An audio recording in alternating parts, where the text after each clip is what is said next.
Hi, this is Michelle. I'm working on the Bucilla 2018 Gingerbread Dream Stocking, and it's time to make the ribbon candy. So I thought I'd make you a video, show you how I do it. Really not that difficult, but once you see how it's done, it's much easier than just looking at the instructions. So I've pulled a couple kits because there are a couple different ways that we've had to do the ribbon candies on the Bucilla kits. The first one, this one, you can see it from the top, how it's bumped up a little bit, sticks out a little bit. So I'm going to show you how to do this way. The next way is my favorite way to make the ribbon candy. It lays more flat and it's kind of folded, but I really like that it doesn't stick out way far out than the other pieces that are on the finished piece. And I just think it looks pretty because you can see all the embroidery and the folds and everything. And then the third way is how the Sugar Plum Fairy one is, and it sticks out further than a lot of the other pieces on the bottom of the stocking, and it's from the side. You really can't see the embroidery. You can see the folds, but I really don't care for this way, and I don't usually do it this way, so I'm not going to show you this one. So let's start off with how we're doing it here. I've made a couple extra pieces of ribbon candy because I wanted to add a piece to the back. So I've already done one, and I did it how the instructions said to do it. So there's the little one for the back that I made. And now I'm going to show you the green one that goes on the front of the stocking. It's going to go down here at the bottom by the little gingerbread girl. So I'm going to show you this one. And the instructions, I highlighted them here. It tells you to embroider and applique the stripe. I did X's on this one instead of the lines. I did the lines on that one.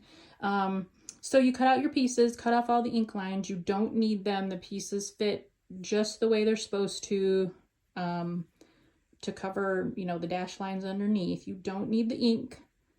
Cut all that off. And then the instructions tell you to take 2 strands of white floss. I just took the one strand, 36 inches long, pulled an end all the way through, knotted the ends. So now I have 2 strands, and I'm using my little needle. And it says to do a running stitch along the length of the stripe in the middle. So not your end. Hide your end underneath, and then do a running stitch. Now you can do,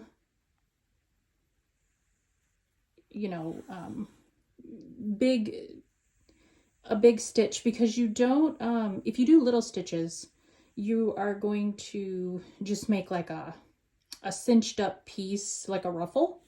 And you want this to be a ribbon, so you want those longer folds in this to make it look, like a ribbon.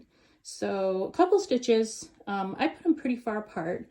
And then when you get to your end, you're gonna wanna pull it, and you're gonna have to shape it like the way, however you want it to look. You can't do it wrong. Just pull it however you want it to look. And then when you get it how you want it, which I think that's pretty good, you're gonna knot the white, so then it won't move and it won't go anywhere. So give it a knot. I'll knot it twice just to be sure. And then you don't need the white floss anymore, so we're gonna get rid of that. And since my bottom part of my ribbon is green, we're gonna use 1 strand of green. So I have 1 strand 18 inches long, pull one end through the eye, leave it up there short, not the end. And then you're gonna attach this to the bottom of the stocking. And as you add it, you can,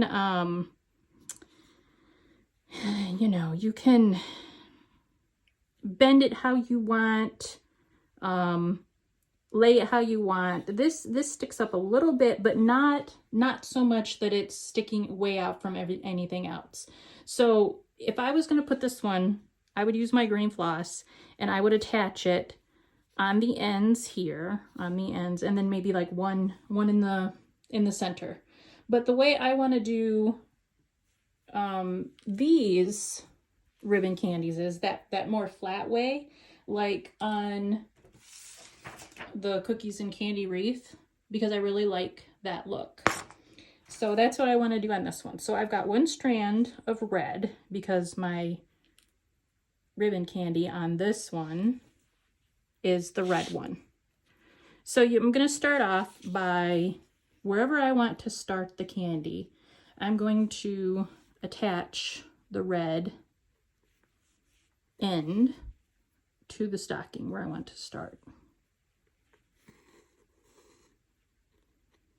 So just some tiny little stitches. You can just applique it, you know, applique stitch to the top so you're not going all the way through, but I want this to be on here secure, so I'm going to go all the way through to the back. So some tiny little stitches just to hold it there all along the end. And I'm going to line this anyways, so any stitches on the back, it doesn't matter. All right, so I've got my end attached. And then basically you just start folding,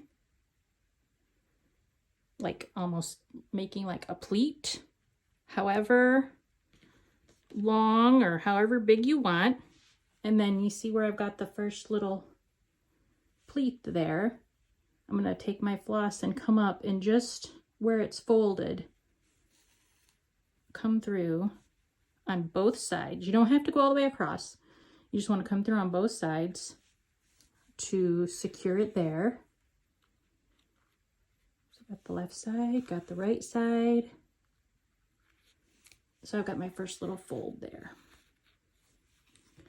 So there's that one. So then I'm going to do it again. And you can shape these, make them go whichever way you want. Start with the right side this time. And just make a tiny little stitch. You can barely see it. And come over here to the left.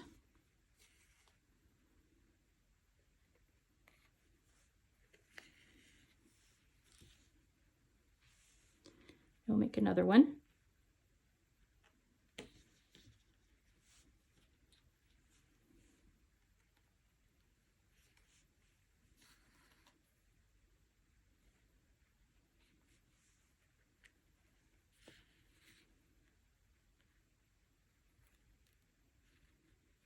Just do it right there on that fold.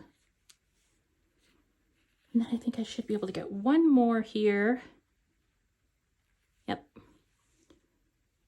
So give it a little stitch here.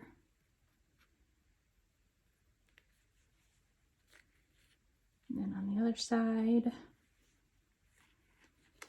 And then I got just enough floss left to stitch that end down.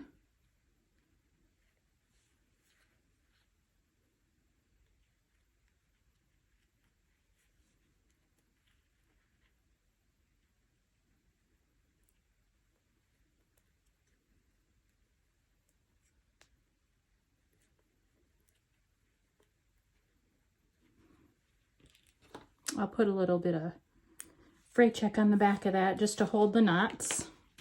So this is my favorite way to do the ribbon candy. I really like how it's ruffled up. You can see it from, you know, all angles. It doesn't stick out, you know, so incredibly far.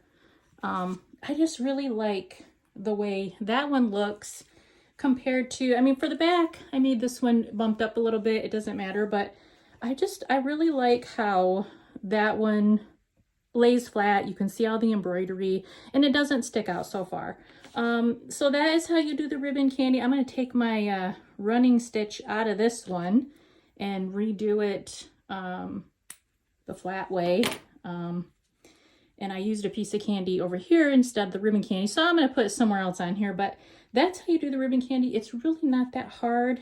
So I hope some of you who said you've stayed away from some of these kits that have the ribbon candy because you didn't want to do it. I hope now you'll do some ribbon candy because it is really pretty. So have fun.